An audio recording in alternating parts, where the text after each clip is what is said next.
From the studios in San Diego, California, this is Frank Fired Up here on this Memorial Day Monday, the 29th day of May 2017, as we get set to go today here on a busy Monday, catching up from all the baseball over the weekend. You had both the Mets and the Yankees win their series over the course of the weekend. The Yankees losing 3-2 this afternoon against the Baltimore Orioles, and the Mets currently winning against the Milwaukee Brewers at home 3-2. That, however, could change very soon as the Mets have two outs and runners on second and third. But the Mets currently leading as we speak here. But we will begin today with the greatest weekend in racing, which is the Memorial Day weekend, with Formula One, IndyCar, and NASCAR all running their biggest races of the season. Formula One running the Grand Prix of Monaco, IndyCar running the Indy 500, and NASCAR running the Coke 600 at Charlotte. This weekend we'll begin with what you saw early in the morning, which was probably the most dull race at Monaco I've seen in many, many years. For those of you who do not watch Formula One or do not watch Formula One regularly, Monaco is a very, very tight, very, very windy street circuit around the streets of Monte Carlo in the Principality. It is impossible to pass on this track as it is, and now that with the new rules that have been put into Formula One as far as for the car specs, the tires have been made 25% wider than what they were last year. The cars are 8 inches wider than what they were last year. Felipe Massa, one of the drivers that took part in the race this past just yesterday, likened it to trying to ride your bicycle in your kitchen.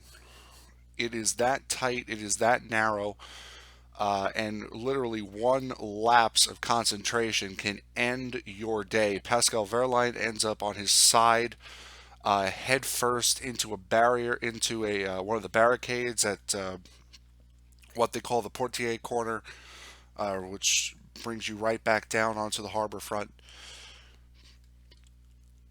This race, qualifying for Ferrari, was the best result they've had in 9 years.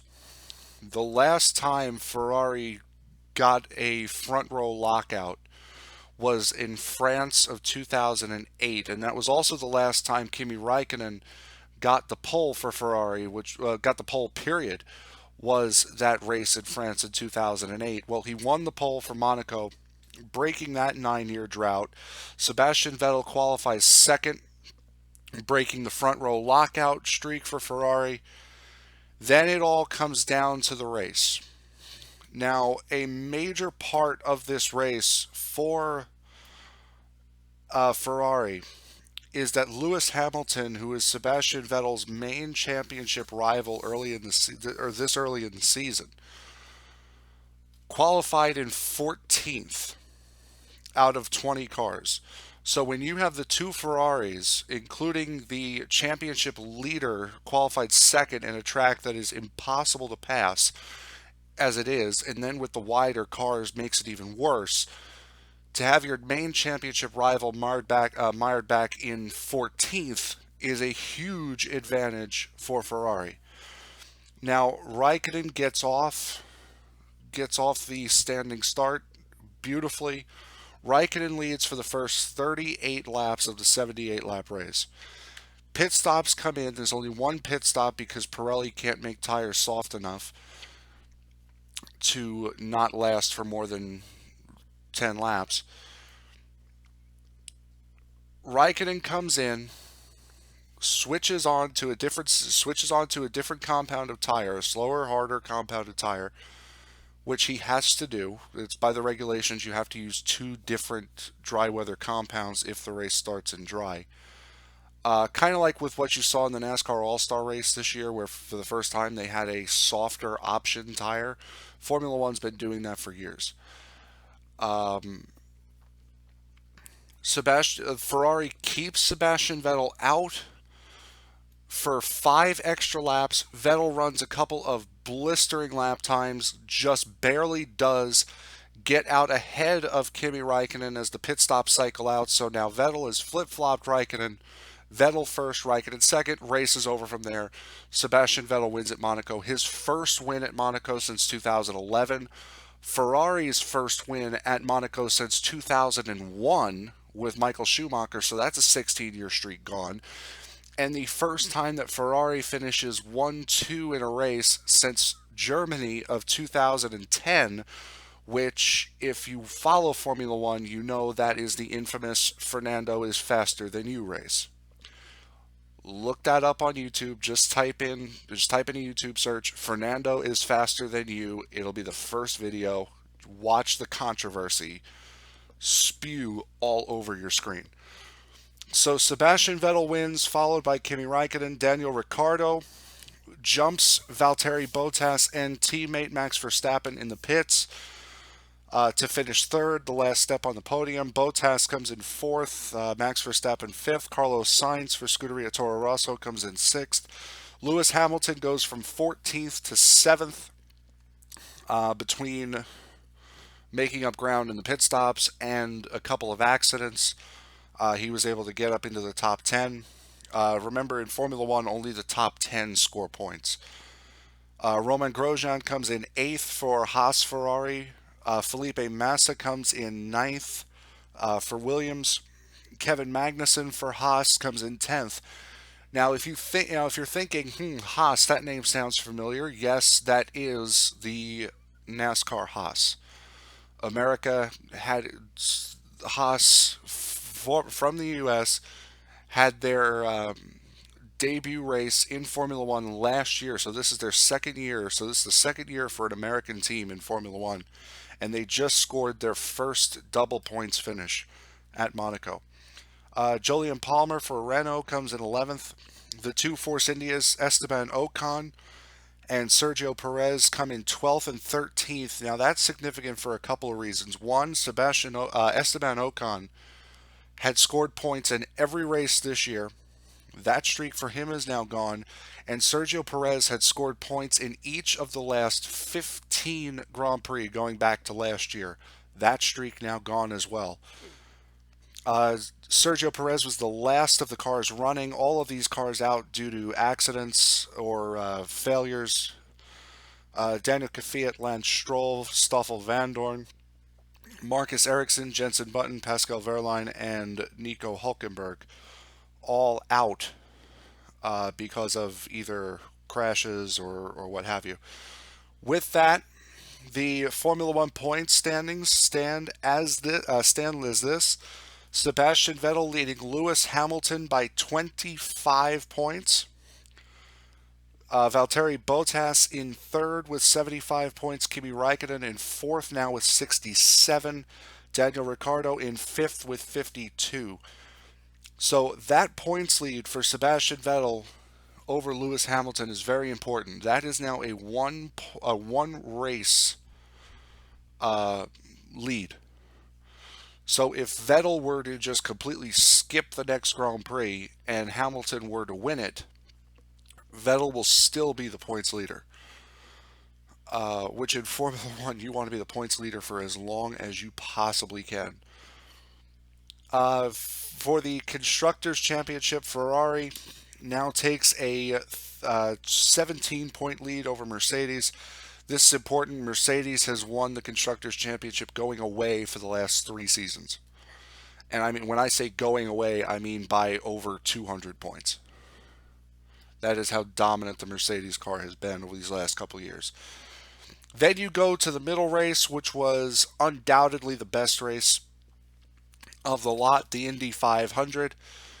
Now, if you are a Formula One fan and you have been living under a rock, you may have heard, oh well, I didn't hear Fernando Alonso's name in the Monaco results.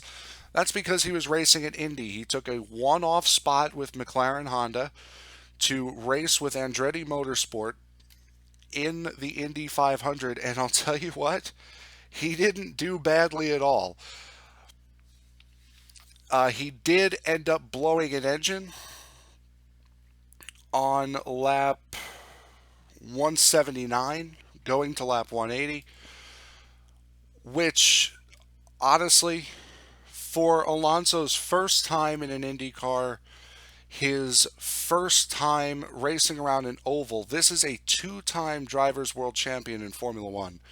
Never raced in an Indy car, never raced at Indianapolis, well, has raced at Indianapolis, has never raced on an oval before, and he led an eighth of the race, a little bit more than an eighth of the race. He led 27 of the 200 laps and was up in the top five all race long. For a guy who had never done it before, in a car he has never driven, at a track he has never driven at, he was in the top five all race long until his engine failed. And every Formula One fan who knows, because McLaren Honda is Alonso's team in Formula One, which have been known for their unreliability over these last 3 years, the jokes and comments were flying after another McLaren Honda blew another engine, this time in Indy. However, it was Takuma Sato, also for Andretti Motorsport.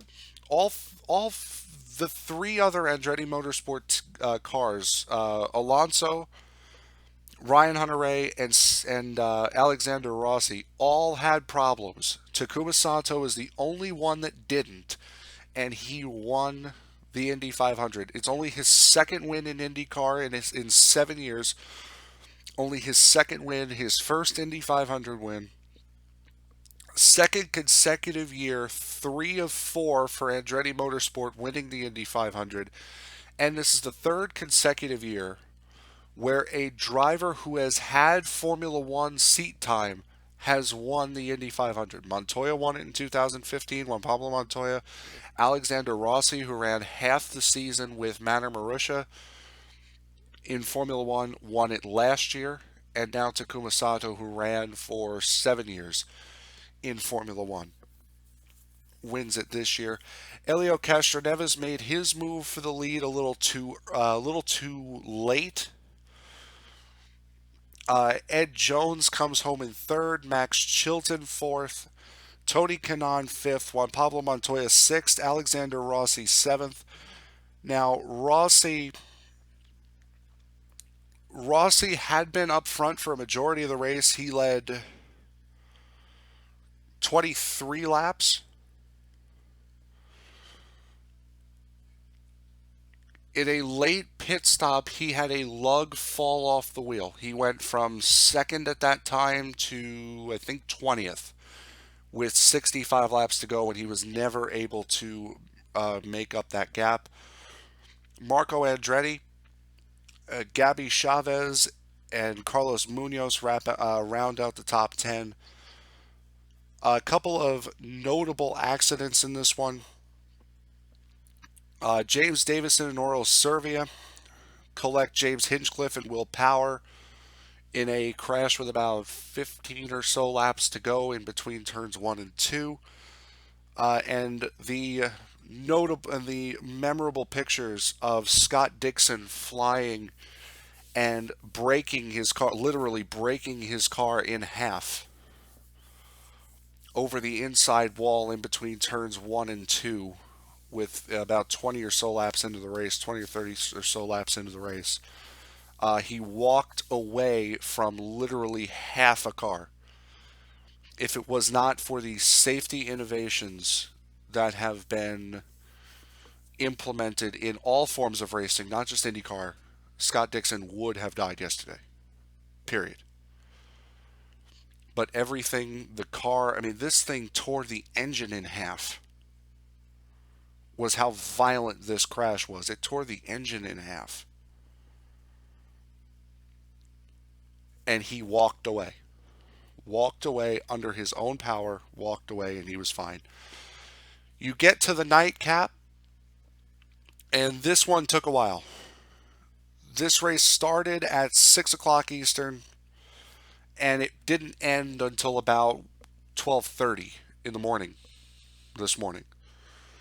After an hour and a half, 2 hour rain delay, but in stage two, Austin Dillon comes away with the win for his first NASCAR win at the Coca-Cola 600 after Jimmy Johnson ran out of gas from the lead with 2 laps to go. Kyle Busch comes home second, Martin Truex Jr. third, Matt Kenseth fourth, Denny Hamlin fifth. Kyle Busch, Martin Truex Jr., and Denny Hamlin won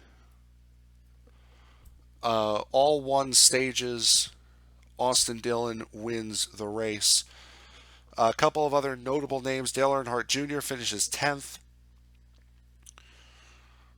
Jimmy Johnson finishes 17th after running out of gas on the with 2 to go. Joey Logano 21st. The Saturday winner, Ryan Blaney, comes home 24th. Kyle Larson blows 2 tires en route to a 33rd place finish. Chase Elliott and Brad Keselowski involved in an accident on lap 19 after Jeffrey Earnhardt blew an engine, broke something in the car, which ended up piercing the nose of Chase Elliott's car, fire under the car, oil leaking out everywhere. Keselowski runs into the back of him. Both guys out of the race. So that is where that stands as the greatest weekend in racing comes to a close. The boring race in the morning, the very exciting race in the afternoon, and then you had the marathon that was the Coca-Cola 600 at night. Going into the bottom of the 7th inning, in New York, the Mets now lead the Brewers 4-2. I'm sorry, they're in the top of the 7th inning. They now lead the Brewers 4-2. In the 6th inning, Gazelman walked with the bases loaded to bring in Asdrubal Cabrera. So that's where the 4th run comes in. That's I would believe you give Gazelman the RBI there. If I remember my scoring correctly. Yes, you do give him the RBI there. So Gazelman is 0-1 with 0 for 1 with 2 RBIs and a walk. How's that for production out of the pitcher's spot? Now, the one story that is coming out of the NFL, and we'll get to the NHL later in the week, we'll get to the NBA Finals a little bit more on Wednesday and Thursday. The major story coming out of the NFL now, minus the rule changes, which we went over last week, is the fact that Colin Kaepernick has not yet been signed by any NFL team. And of course, because of all of the controversy that he stirred up last year, now everyone thinks it's because of all that. Owners don't want to touch him because of this, that, and the other thing. Well, a lot of speculation recently has him going to Seattle, which would be a good fit. He doesn't have to be the star. He's going to be told to sit down, shut up, and play your role.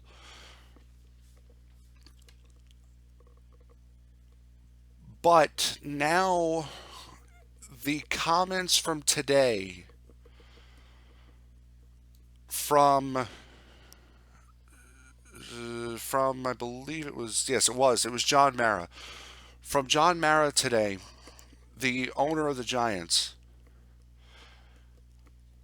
I think vocalized what a lot of owners and what a lot of general managers are thinking when it comes to, are we going to sign Colin Kaepernick, yes or no? Now, keep in mind, Colin Kaepernick has already said, I am not going to be kneeling for the national anthem this year. He already said he would not be protesting. He already said that he would not be doing that.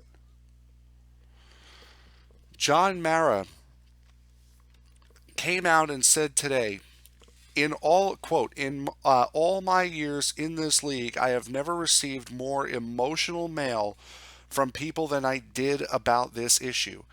If any of your players ever do that, we are never coming to another Giants game. It wasn't one or two letters, it was a lot. It's an emotional issue for a lot of people, more so than other issues I've run into. So essentially, what he's saying is Giant fans have written in saying that they will boycott Giant games if any Giant player takes part in this protesting. One, the first thought that comes to your mind is the players have every right on the field to do what they want. That's what they're getting paid to do. On the flip side to that, the fans also have every right not to go to the games. They're getting charged an arm and a leg to go there anyway. This way of thinking by the fans and by Mara,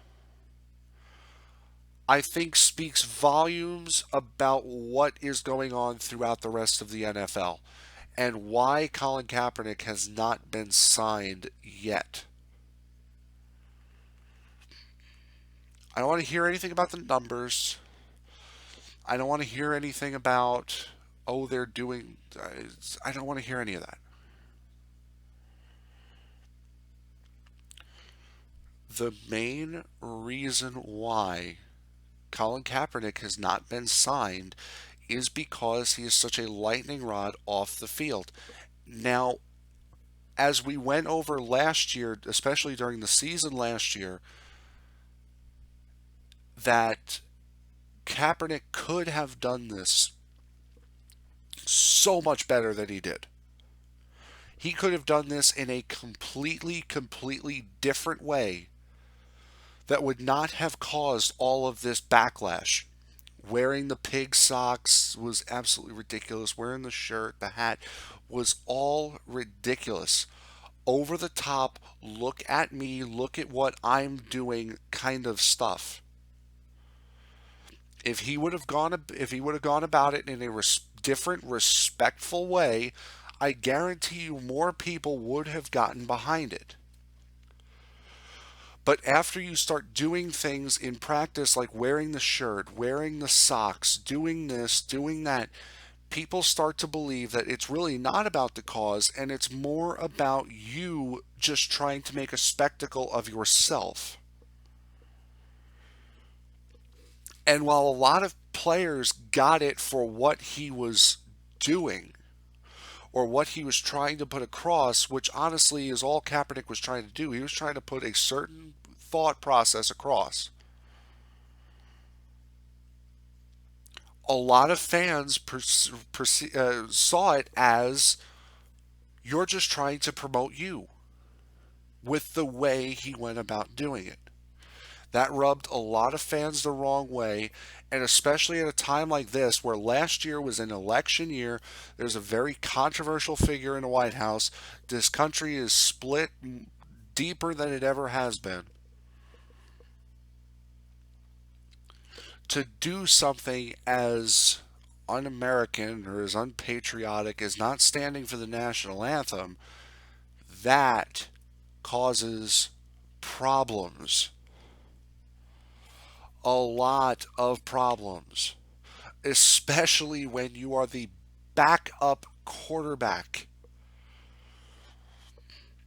Most teams, you don't know who their backup quarterback is, and that's how those teams want it. They don't want you to know who their backup quarterback is. There's a reason for all of that.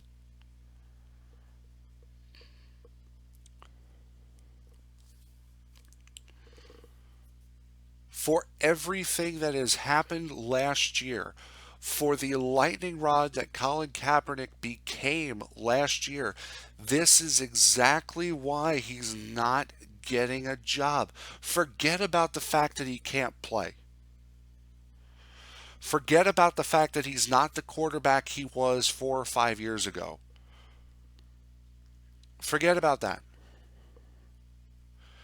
He has stirred up so much controversy off the field that he has become toxic. Every owner knows that, but until John Mara would not tell you that. That's how every owner feels. And finally, someone said something about it.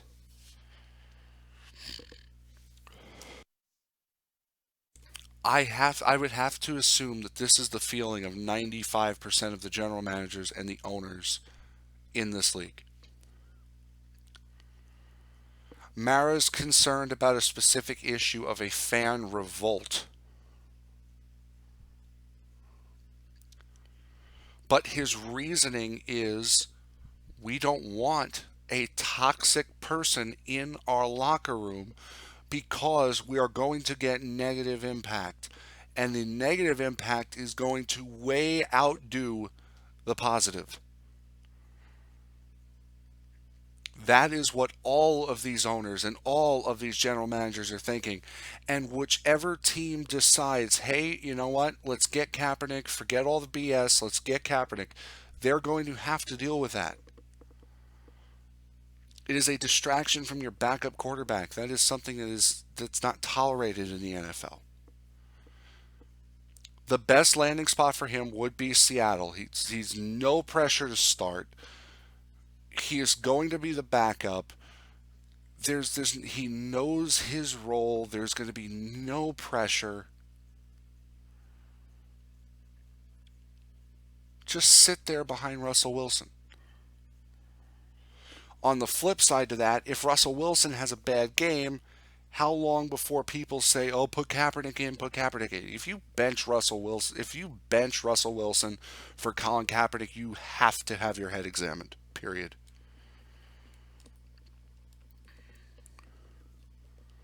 There are no sympathy starts in the NFL. There's a reason why Seattle has been good, and it's because of Russell Wilson.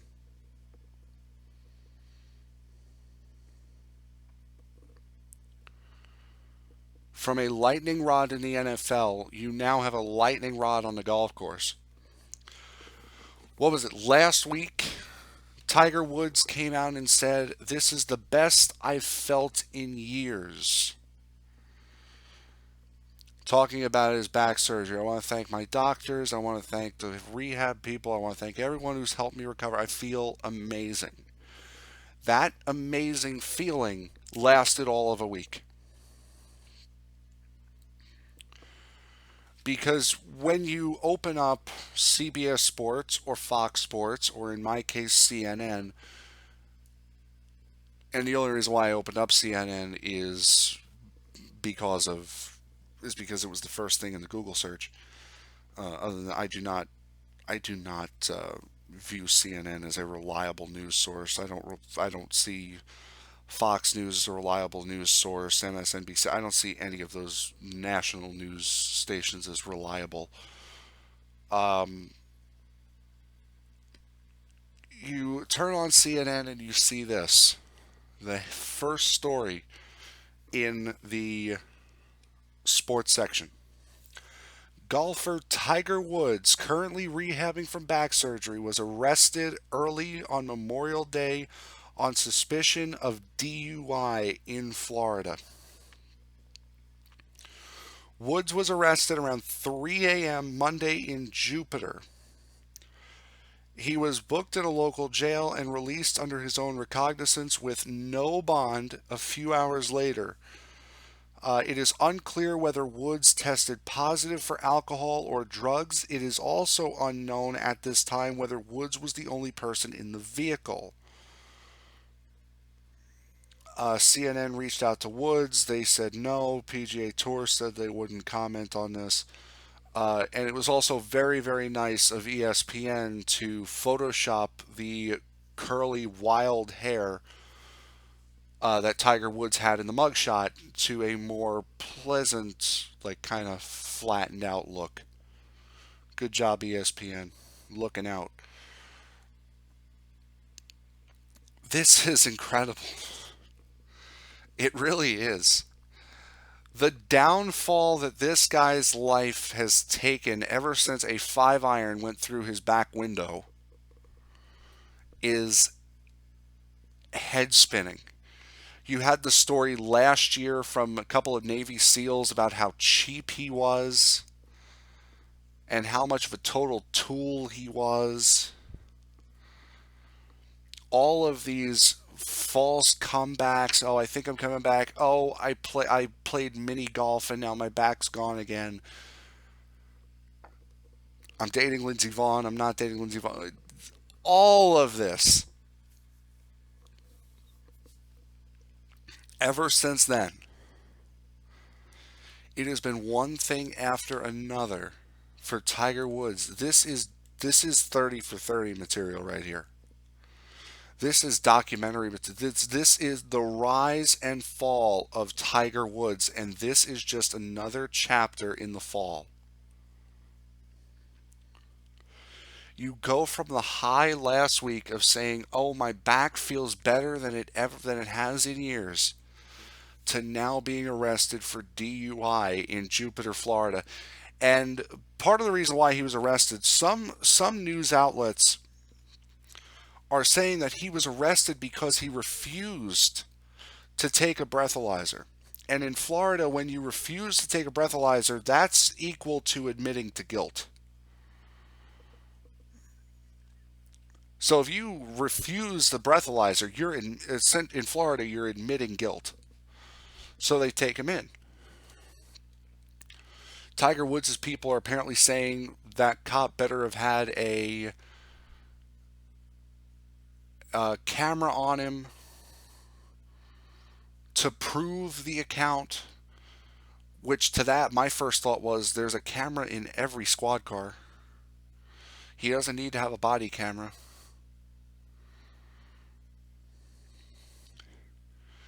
This story is only going to get stranger and stranger as the week progresses. It's and you know the way our society is as far as watching train wrecks. I mean, we will watch that train wreck all the way through to the very end, and ESPN will be all over it.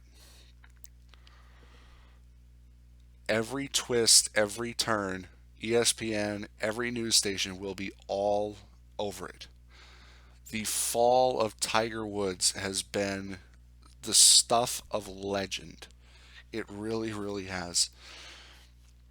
All right, wrapping up the show today. Top of the eighth inning in New York at Citi Field. Mets leading the Brewers 4-2.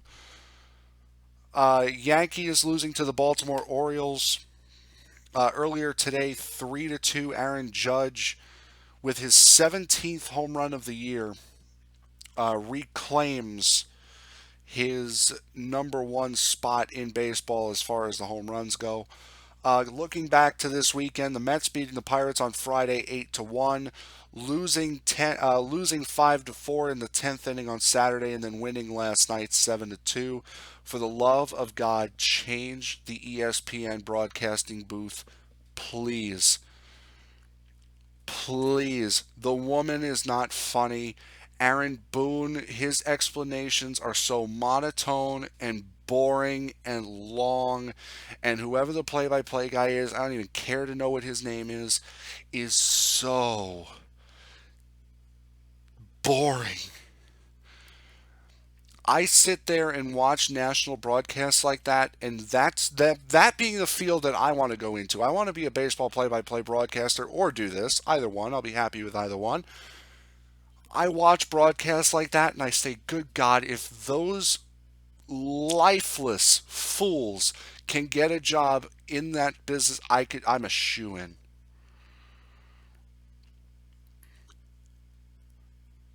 Lucas Duda rips a home run into right center field, and Duda hits a home run, his seventh of the year or whatever.